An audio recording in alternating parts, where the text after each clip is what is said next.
I don't want your name, but I can feed your children. She didn't know these children. She didn't know this man, this house, this land.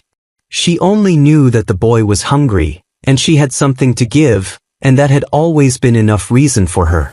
She would not stay for his name. She would not stay for gratitude. She stayed because some things, once seen, cannot be walked away from. The road had been the same for 3 days, dust and silence and the particular ache of boots that were not made for this much walking. Ruth shifted the strap of her bag and kept moving, because stopping had never once solved anything in her life. She had the prize money, $3.50, folded inside her boot where it wouldn't be seen, won fair at the Millhaven Harvest baking competition 4 days ago.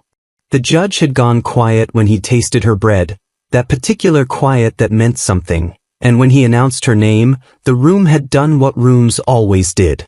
Looked at her size first. Her face second. Then away. Every other woman who placed that day had been hired before sundown. Kitchens, boarding houses, one ranch family who needed someone for the season. They had looked at Ruth and smiled politely and found reasons. Too far a walk. Already arranged. So sorry.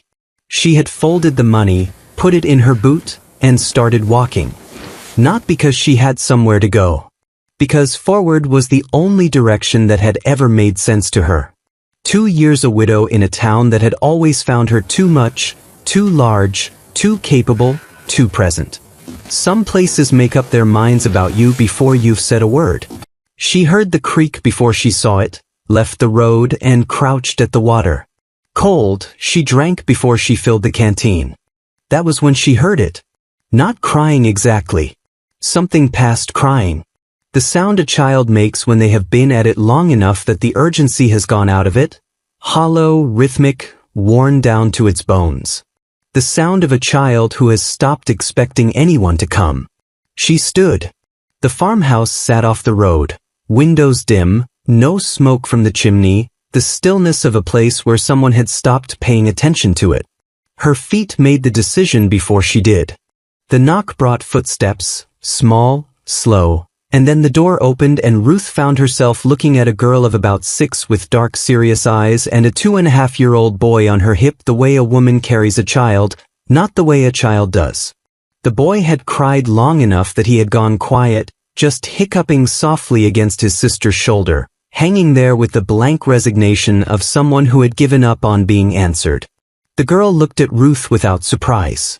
The expression of a child who had been the most competent person in her house long enough that a stranger at the door was just another thing to manage. Ruth asked where her father was. The field, the girl said. He didn't hear Eli from the field. Ruth asked quietly about her mother. Something moved through the girl's face, fast, disciplined, there and gone. Her eyes filled for exactly 1 second before she pulled them back to level. Ruth recognized it without needing it explained. She had worn that same expression herself for 2 years after Thomas died. The look of someone who has learned that keeping the grief small is the only way to keep moving.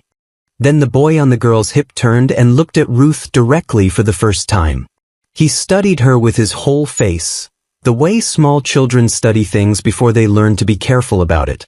Then, without ceremony, he leaned toward her, both arms out. Ruth took him.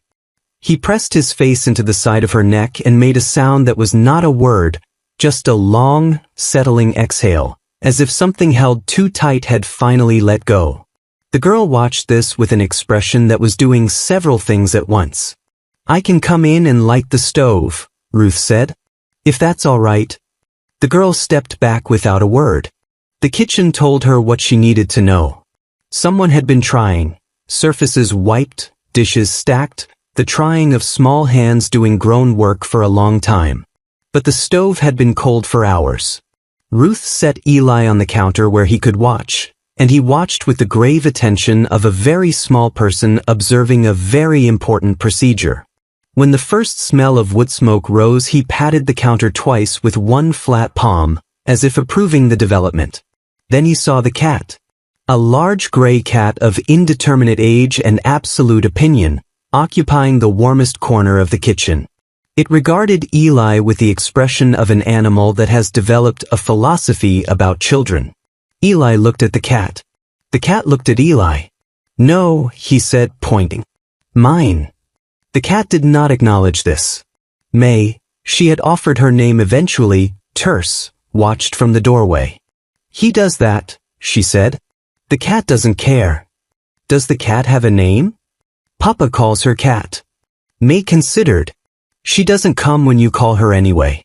So it doesn't matter." By the time the smell of food reached the rest of the house, May had sat down at the table.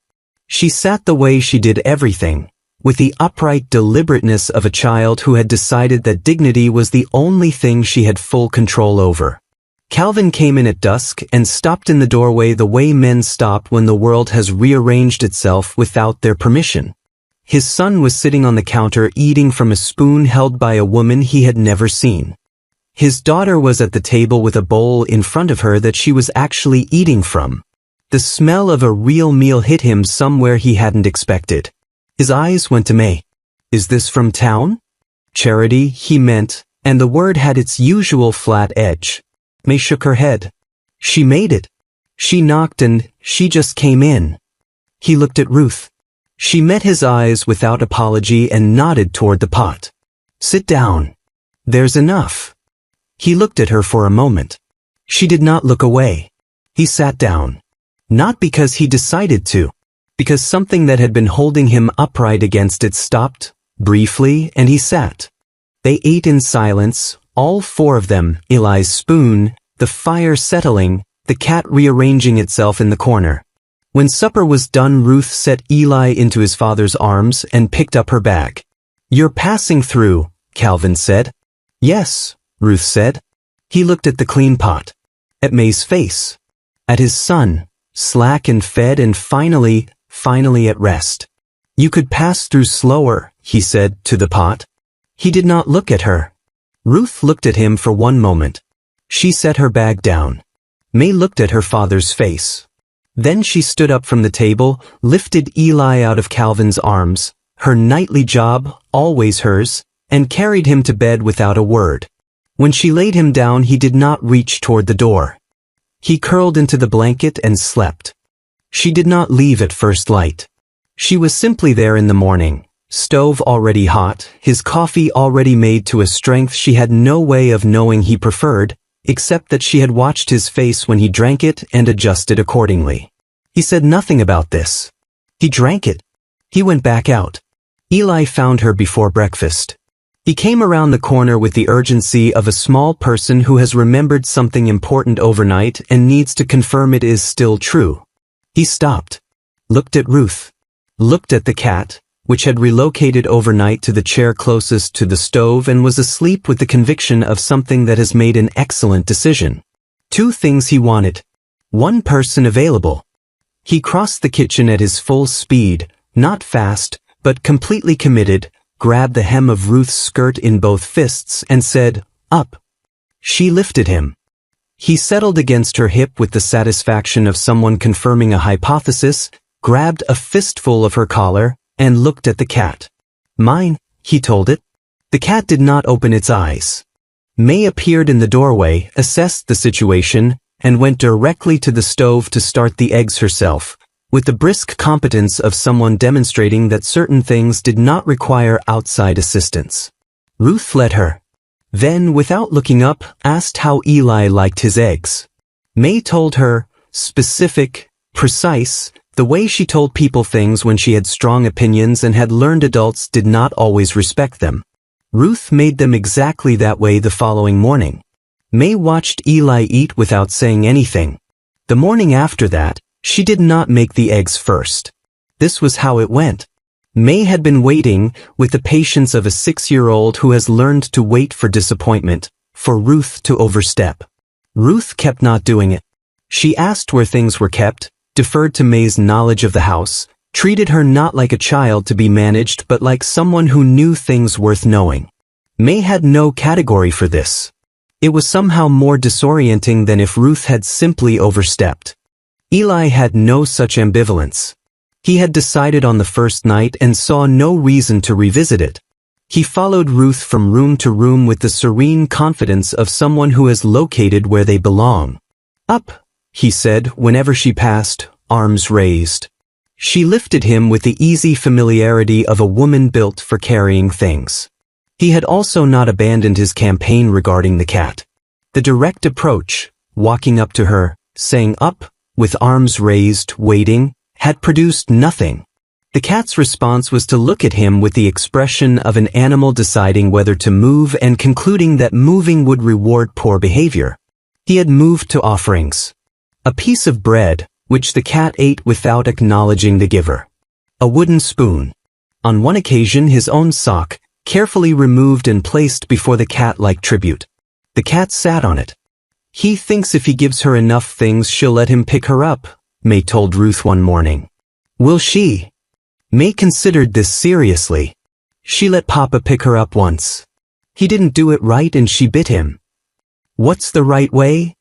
"Nobody knows," May said. "I don't think she knows." A piece of carrot was accepted. Eli looked at Ruth in triumph. "He thinks that means something," May said. Calvin watched all of this from the edges. He was a man who had learned to observe things quietly because speaking had always cost him more than it seemed to cost other people. He watched his daughter's hands unknot slowly, not all at once, but each morning slightly less defended than the one before. He watched his son eat full meals and look for more. He watched something return to his house that he hadn't known how to name while it was absent. Small things changed without being announced. He started leaving the morning's supplies laid out before she reached the kitchen. She had his coffee ready when he came in from the first round. Neither of them said anything about either of these things. They just happened. Adjustments between people sharing a daily life, the only way proud people allow themselves to be known. One afternoon Ruth was reaching for something on the high shelf, straining slightly, not quite there, and Calvin, passing through, reached past her and got it without comment and kept walking. Ruth stood for a moment with the jar in her hands. May, at the table, was studying her bread with great concentration. She had not seen anything at all. One evening Eli fell asleep at the table with his face in his supper. Directly into it, one moment upright, the next simply gone, cheek in the bowl. Ruth and Calvin looked at him at the same moment and then looked at each other. Something moved in both their faces simultaneously, very close to a smile, before they looked away. May, who had seen it, stored this carefully. A letter came in the third week. Calvin read it at the table and Ruth, passing with a pot, saw what happened to his jaw and did not ask. She had learned this was a man who would say a thing when he was ready and not one moment before. The letter went on the shelf above the fireplace. One evening she was teaching Eli a hand game. Simple, repetitive, the kind that makes small children laugh with their whole bodies. Calvin came in from the south field and stopped in the hallway where neither of them could see him. He stood there with that sound going through him like water through cracked ground. He had not heard it in over a year, had not understood until this moment that he had stopped expecting to hear it again. He waited until his face had settled. Then he went back out for another 10 minutes before coming in properly. May had seen him go. She looked at the door he'd disappeared through, then at Ruth and Eli, then back at the door. Something in her posture shifted almost imperceptibly, like a latch that has been closed a long time moving a single quarter inch on its hinge. That night Eli would not settle. May had been trying for 20 minutes. Her job, always hers, every single night for 14 months. She knew his sounds and his rhythms and the exact order of things that usually worked. Tonight none of it was working. He kept turning toward the door. Kept saying the same word. Roo roo roo. Arms reaching for something that wasn't in the room. May sat beside his bed in the dark and held his hand. Then she stood up, walked down the hall, and knocked once on Ruth's door. Ruth opened it. Looked at May's face. May didn't say anything. She turned and walked back toward Eli's room. Ruth followed. Eli heard her footsteps in the hallway. By the time she appeared in the doorway, the crying had already stopped. Completely, immediately, as if a switch had been found and thrown. He grabbed her finger, closed his eyes, and was asleep in under a minute. May sat down in the corner of the room. In the dark, she stayed until she was sure Ruth wasn't going to leave. Then she went back to her own bed. By the time the first hard cold came, Ruth had learned the house the way you learn a piece of music you've played long enough that your hands know it without consulting your mind. She knew which floorboard outside Eli's room announced itself and should be stepped over. She knew Calvin took his coffee stronger on mornings. He came in with that particular set to his shoulders, the one that meant the work had gone badly or the accounts had, and she made it accordingly without acknowledging she had noticed. She knew May's silences the way you learn a language, the difference between the silence that meant she was thinking, the silence that meant she was hurting, and the silence that meant she was about to hand Ruth something before being asked, which had become May's primary expression of trust. May had begun standing beside her at the counter in the mornings. Not invited, not announced, just there one day, her small hands working the bread dough alongside Ruth's larger ones. Neither of them said anything because there was nothing that needed saying. Calvin saw it from the doorway one morning, his daughter choosing to stand beside this woman, having decided, and he stood there looking at it for a long moment before he went back out without his coffee. He came back for it. Ruth handed it to him without comment. Something passed between them in that exchange that neither of them could have named. The cat had, against all probability, permitted Eli to sit beside her. Not to hold her, but to sit beside her on the kitchen floor, his small shoulder against her flank, while she pretended he was not there. Eli treated this as an extraordinary diplomatic achievement, sitting very still every morning after breakfast with the solemnity of someone who understands they are on probation. "She's letting him," May reported one morning, in the tone of someone announcing a significant historical development. "He wore her down," Ruth said. May looked at Eli, then at Ruth. "That's what you do too," she said, and went back to her bread. Ruth kept her hands in the dough and did not look up. But something moved through her that she did not try to name. It was a Tuesday when she heard the horse. May heard it too. Her hands went still, that slight careful stillness, and she looked at Ruth's face to understand what it meant. Ruth kept working. This was not her conversation. The man who appeared in the kitchen doorway was younger than Calvin by several years and had his brother's jaw and none of his patience. He looked at the kitchen, at the bread, at May, at Eli on the floor sitting beside the cat with the focused stillness of someone on their best behavior, and then he looked at Ruth the way someone looks when they have heard about a thing and are now confirming what they expected to find. He was not rude. He was something more difficult than rude. He was certain. He told May that Aunt Helen missed her, that the room was ready. He said it with genuine warmth, which made it harder to argue with. May went very still. Then he looked at Ruth directly. He had the courtesy not to lower his voice. "I don't know what you came here looking for. But those children have had enough people pass through their lives and not stay. My sister-in-law died in that back room 14 months ago. May was the one who found her." He paused. A woman passing through is not a solution. It's another loss waiting to happen. The kitchen was absolutely quiet. Ruth looked at him steadily. "You're not wrong," she said, simply without bitterness, because it was true and she had been thinking it herself for weeks. "His coffee's in the pot if you want to wait for him." She had been watching May's face the whole time Daniel was speaking. She picked her up now, just lifted her, this 6-year-old who had not been picked up by anyone in 14 months because she had been too busy being the responsible one. May went rigid with surprise for exactly 1 second before something in her gave and she allowed it. Ruth carried her out of the kitchen. May's face over her shoulder, looking back at her uncle, entirely unreadable. Eli watched them go. He looked at Daniel. Then at the cat. Then he picked up his wooden spoon and offered it to his uncle with great seriousness.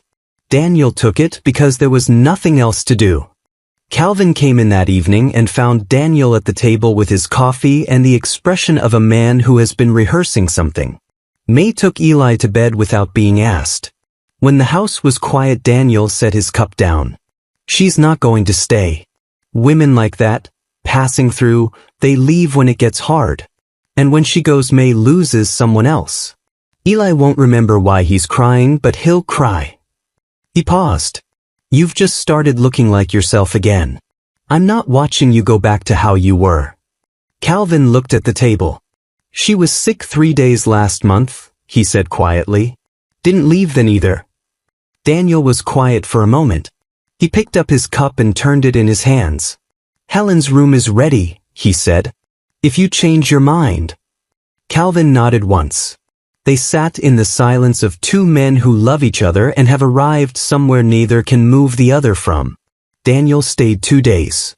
When he rode out, the question he had left behind stayed in the house, standing in the center of the room with no intention of moving. Ruth had heard none of the conversation and all of it. The walls were not thick, and she lay in her room that night and understood that the question Daniel had left was not really about her. It was about whether Calvin believed she would stay. She was not sure she had earned the right to answer it. Then one morning she did not come to the kitchen. Calvin came in from the early chores and the stove was cold and the coffee was not made and the house had a quality of silence he recognized from somewhere he did not want to go back to. He went to her room. She was in the bed with a fever that made the lamplight look like it was moving. She said she was fine. He pulled the chair to the bedside and said nothing, which was its own answer. He was not a man built for tenderness with words, so he was tender with his hands instead.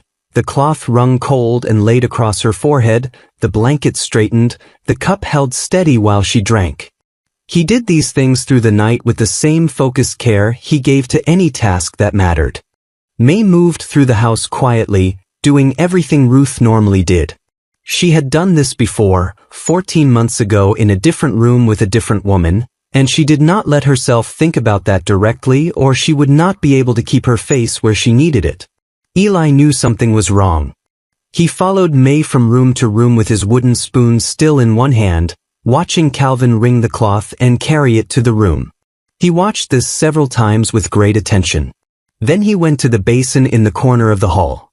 He had to go up on his toes to reach, and he dunked his wooden spoon into the water. He carried it to the doorway of Ruth's room, dripping steadily down his arm, his face arranged in an expression of absolute medical seriousness. He pressed the wet spoon very carefully to the doorframe, the way he had seen his father press the cloth to Ruth's forehead. Then he looked up at Calvin for confirmation that he had done it correctly. Calvin looked at his son for a long moment. He looked at the window. His jaw worked once. When he looked back, his expression had settled. He patted the floor beside the chair. Eli came and sat there with his wet spoon. That was where he stayed. The cat came and sat in the doorway uninvited, and watched the room with the alert composure of an animal that understands more than it lets on. It was the second night, Ruth half awake, the fever at its highest, that Calvin spoke. Not to her exactly. To the room, the way people speak when the keeping quiet has become more exhausting than the saying. She used to hum while she worked, he said. Early mornings, before the children were up. I could hear her from the barn. A pause with weight in it. I never told her. I kept meaning to. Ruth lay still on the pillow. I got very good at looking fine, she said after a while. After Thomas died. So good at it that one morning I couldn't remember what not fine felt like anymore. She closed her eyes. That frightened me more than the grief did. Calvin refolded the cloth and laid it back across her forehead. The walls did not come down. They simply stopped being necessary, briefly in the dark. She recovered slowly. Calvin did not step back to his previous distance. He didn't announce this. He was simply less far away than he had been. Ruth noticed. Neither of them said anything about it. The evening she was well enough to sit on the porch, May came and sat beside her. They sat in the cooling dark for a long time. Then May said, Eli calls you Rue. I know, Ruth said. May looked at the dark yard. He called Mama Mama. The pause. He doesn't say Mama anymore. Not an accusation. A true thing, said by someone who had been carrying it and had decided tonight to put it down somewhere outside herself. Ruth didn't answer. May got up and went inside. Ruth sat alone with what the girl had just trusted her with. Not an attack. A gift. The most careful kind. The kind that says, I see what is happening here. I am telling you that I see it. Do with that what you will. Spring came all at once the way it did on this land. One morning the air had changed overnight, and everything had a different quality to it. Ruth had been at the Holt Ranch through the whole of winter. It had stopped feeling like something temporary and started feeling like the only arrangement that had ever made sense, which was the most dangerous thing that had happened to her in a long time. The danger was not Calvin, though Calvin was part of it. The danger was Eli saying "Rue" before he was fully awake every morning. Not a question, a confirmation, the sound of a child checking that the world is still correctly arranged. The danger was May handing her things before being asked, standing at the counter with flour on her hands in unconscious imitation of Ruth's rolled sleeves. The danger was the cat sleeping in the chair closest to the stove as though this had always been the arrangement. The danger was that she had stopped being careful.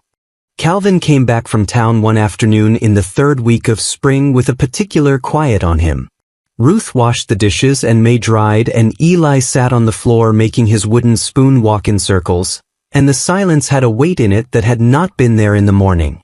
He needed extra hands the following week, and Ruth came to town with him for the supply run, the first time she had been seen at his side. She was aware, moving through the general store, of the way the room adjusted around her. Not loudly. A woman near the bolts of fabric who looked at Ruth's size first and her face second. A man at the counter who said something to Calvin low, with a smile that did not reach his eyes. Interesting arrangement you've got out there, Holt. Calvin went very still. The kind of still that is not calm but the thing underneath calm. He turned from the counter and looked at the man directly. Ruth keeps my house, he said. My children are fed. My son is gaining weight for the first time in over a year. The pause. I don't recall asking for your opinion on any of it. He turned back to the counter. The transaction continued. Ruth stood with a bolt of blue cotton in her hands. Her face was composed. Her hands were steady. But she had heard the woman near the fabric. The woman had not cared to be quiet. Bless her heart, the woman said to her companion. You have to wonder what a man keeps a woman like that around for. Can't be for the looking at. Ruth stood with the bolt of blue cotton and looked at a point on the wall and breathed. She had heard this her whole life in different mouths. She had learned not to answer because answering only proved you had heard, and hearing only proved it had landed, and she had spent 20 years refusing to let anyone see it land. It landed anyway. It always did. In the specific place behind her ribs where she kept the things she did not answer. On the way out, Calvin took the bolt of cotton from her hands and carried it to the wagon without speaking. When he handed her up to the seat, he did not let go of her hand immediately, and she did not pull it away immediately, and that was all that was said about any of it. 3 days passed. The house held its usual rhythm, but the quality of the quiet had changed. Ruth felt it. Calvin felt it. May, who noticed everything, watched both of them with the patient attention of someone who has already arrived at the destination and is waiting for the adults to catch up. On the fourth evening, he came to the kitchen after the children were asleep. He sat at the table. He said what he had been moving toward, plainly, the only way he knew how to say difficult things. The town was talking. He wanted to give her his name. A proper arrangement. Permanence. He said it like a solution to a problem he had identified, like a man who has found the fix and was presenting it. Ruth looked at him for a long moment. She looked at this man who had pulled a chair to her bedside and stayed through the night without being asked, who had reached past her for the high shelf without comment, who had sat at a kitchen table and said into the dark the thing he had been carrying for 14 months because she happened to be in the room and he was tired of carrying it alone. I don't want your name, she said, but I can feed your children. The kitchen was absolutely quiet. He looked at her the way a man looks when something has confounded every category he was working with. Nobody had ever stood in front of an offer of security and said, what I have is enough. What I do is enough. I don't need the name to keep doing what I'm doing. He stood, walked to his room.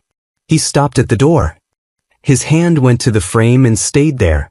A man holding himself up against something, or holding something in, impossible to say which. Then he went through and the door closed behind him. Ruth sat alone in the kitchen. The cat came and sat across from her on the table, uninvited, with the cat's characteristic indifference to whether its presence was wanted. It looked at her. Ruth looked back at it.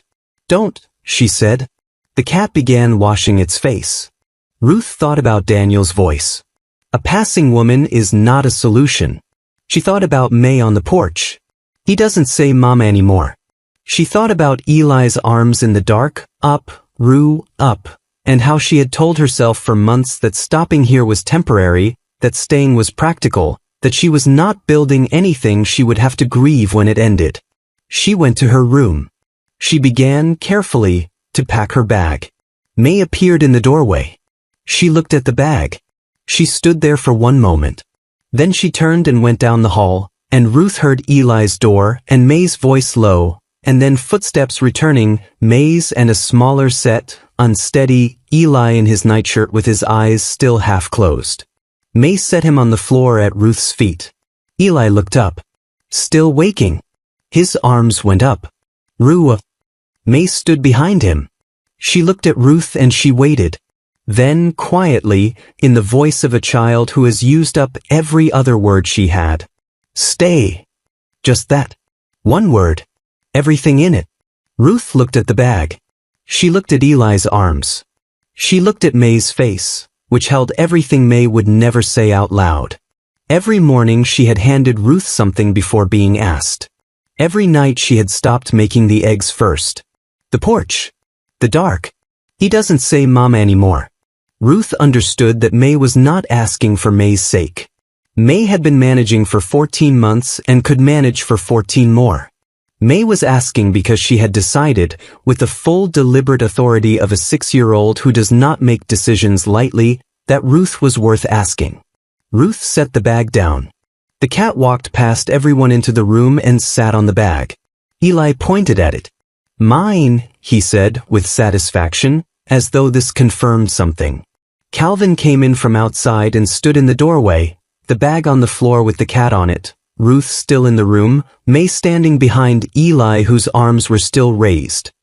He looked at his daughter. He sat down at the table. Nobody spoke. The cat did not move from the bag. The bag stayed on the floor. Daniel came back on a Thursday.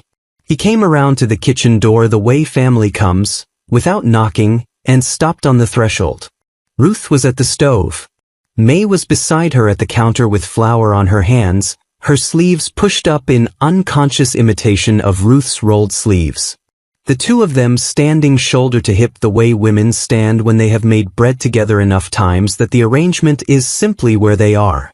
Eli was on the floor with his tins and the cat, who had consented, finally, definitively, to be sat beside without protest. Eli had one hand resting on her back with the careful reverence of someone who understands they are being trusted with something.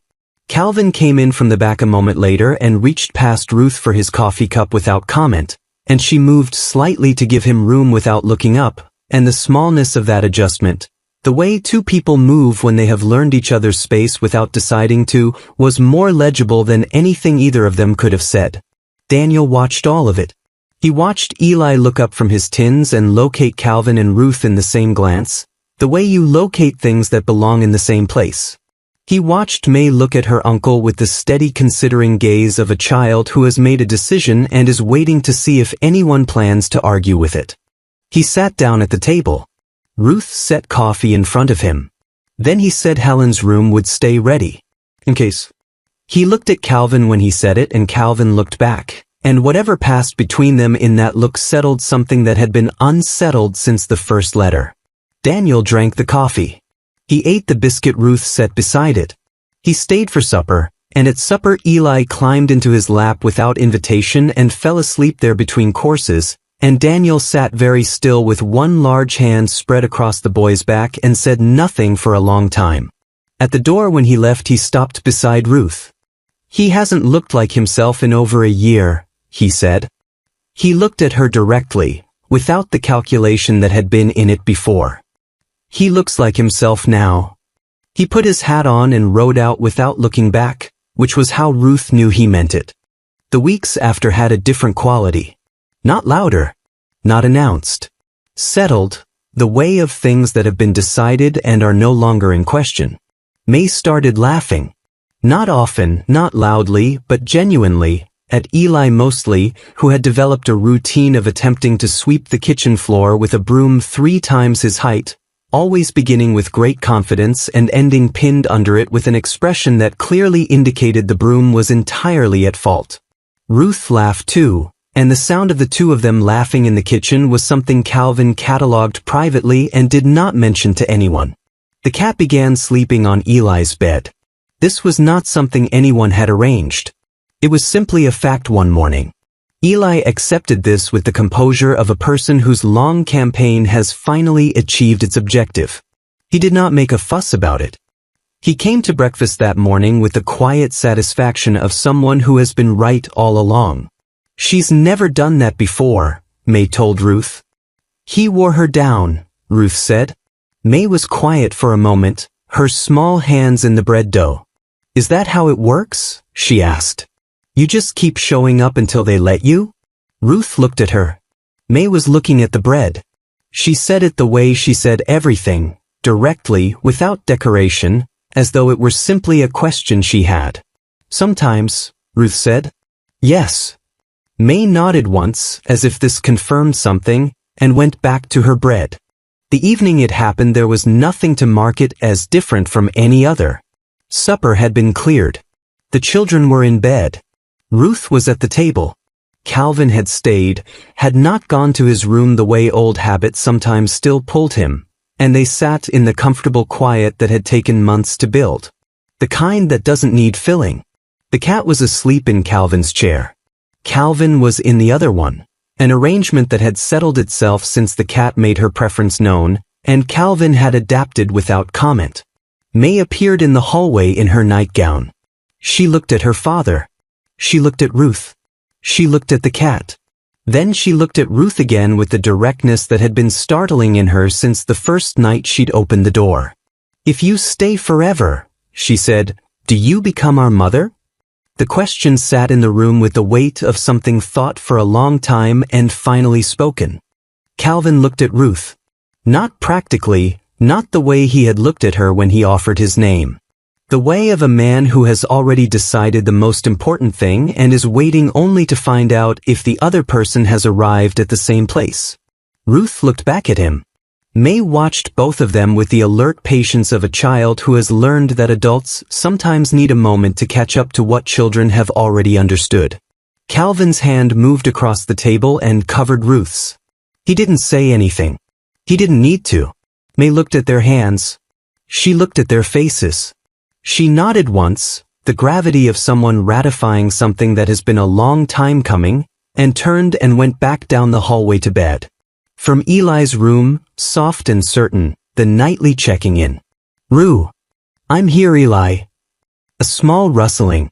The sound of a small person and a cat rearranging themselves into the arrangement they have decided on.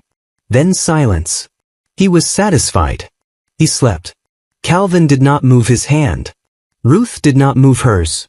The stove burned in the kitchen that had been cold when she arrived, that had forgotten what it was for and remembered. Outside, the land was dark and quiet. Inside, the house was full in the way houses are full when the right people are in them. Not loudly, not with announcement, but in the deep, reliable way of something that has finally settled into what it was always meant to be.